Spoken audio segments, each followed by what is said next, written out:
It was a tense day in Darwin in 1942 when Brian Winspear noticed a strange object glistening above the palm trees. You could see the sun glinting off the bombs. It was just like confetti coming down.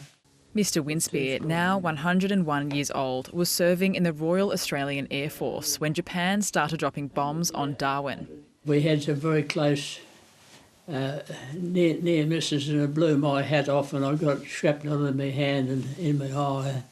And fires were burning everywhere, and as I say, we lost about 8 or 10 of our aircraft. They were just all burning.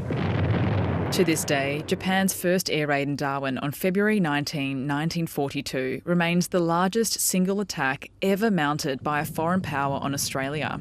Dr Norman Cramp says it marked the beginning of a months-long onslaught. Around 230 to 250 people were killed on that first day, and over the nearly 2 years of bombings, around 1,700 people lost their lives. Mr Winspear says the attacks were so damaging and fast, there was no time to properly farewell the dead. If someone didn't come back, there was no mourning, no funerals, no anything. At one stage I had to watch 12 aircrew blokes burn to death after their plane took off tail heavy.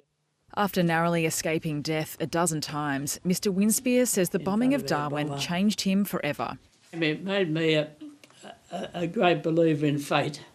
You know, if something was going to happen, you never kicked against it. You just took it as it came, and several times I was supposed to be doing something in the last minute. They changed it, and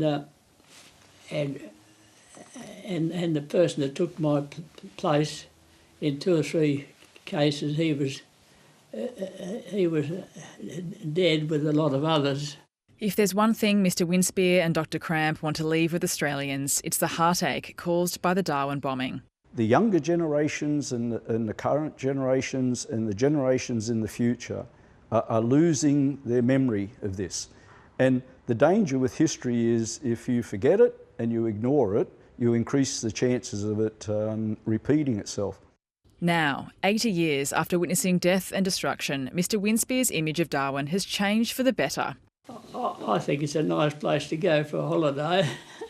Commemorations to mark the anniversary of the bombings will be held in Darwin tomorrow. Samantha Dick, ABC News.